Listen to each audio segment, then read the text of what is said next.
good afternoon. Welcome to Big Sister Catch Up. My name is Alamisi Dabire. I live and work in Accra, Ghana. Tertiary institutions are huge with thousands and thousands of students. But in those thousands of students also are millions of opportunities. And everyone who steps her foot or his or her foot on that campus comes out with dreams and always eager to go out there and make a huge impact. I'm really excited to be here this afternoon because it's not every day you get to meet so many young, beautiful women who are eager to go out there and make a change. In 1996, I had the opportunity of enrolling at the University of Ghana as a first degree student. I read political science and other subjects. Now, it was the very first time I was on my own, very first time I ever left my home and stayed all by myself. There was no parents to tell me what to do with my time. So it was just me and myself deciding how to make good use of the time that I had at my disposal. So I did what I thought was the best. I volunteered at a local radio station. I went into student politics so I could give something back to my fellow students. I also sang in the choir because I love to sing, and I thought that was a good way of keeping in touch with my God also. Well, in no time, 4 years was up and I had to leave the campus.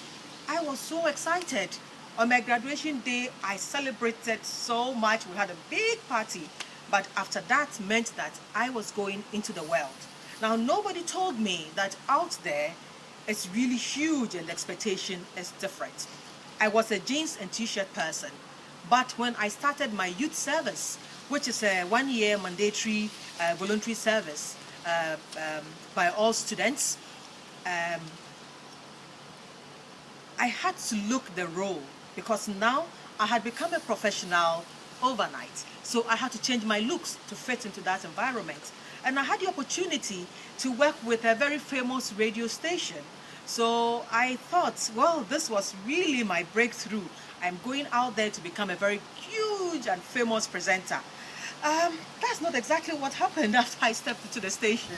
I spent the very first month running errands because I was green and ignorant, so nobody really wanted to put me on air for airtime that's been paid for by companies. But in no time, I had to really learn fast and grow up in the station. And that I did, and I won their trust. So now they started sending me out on assignments to go and cover news stories. And I think I did that to a large extent to the best of my ability. I focused on the things that nobody wanted to talk about. People were not interested in going into slums and reporting on developments in slums.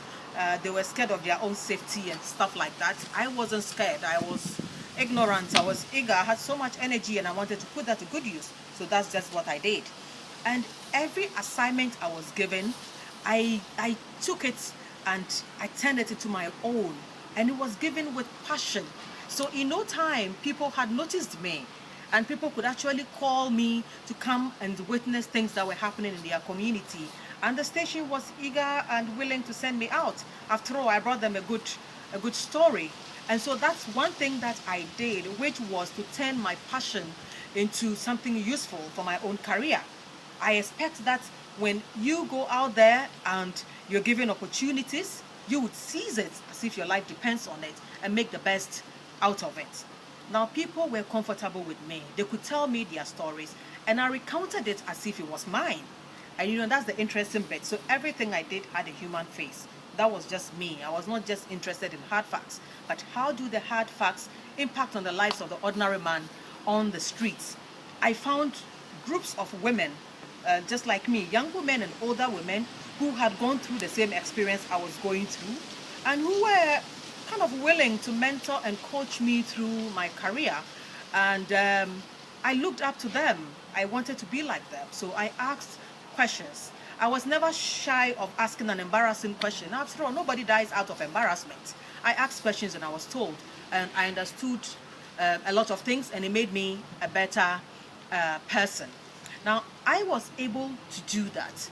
Nobody told me when I was leaving school that, girl, As you're going out there, it's a different world altogether. You cannot take your student attitude out there and succeed. Nobody did. But you are lucky enough to be listening to me today, and I'm telling you just that. So your student attitude would not earn you the respect out there. What will earn you the respect out there is you growing up overnight and becoming responsible. So my dear young sisters, I'd like to tell you, please do not be lazy. Do not be shy. Never ever be afraid of anything. Nobody ever arrests you for asking a wrong question or for wanting to know more about an issue. So please go out there, turn the energy that you have into very good use. And I tell you, people will recognize you. You will be a happier person and you'll be giving back to society. So let's go out there, reach out and make a change. And hopefully in 4 years' time, I will have one of you standing here and telling your story to a group of young students who are entering universities this year, so they also can get prepared for what is out there. It's a big world out there, and you and I can make the difference that we seek to achieve. Thank you very much for coming, and I look forward to seeing all of you excelling at what you do. Thank you.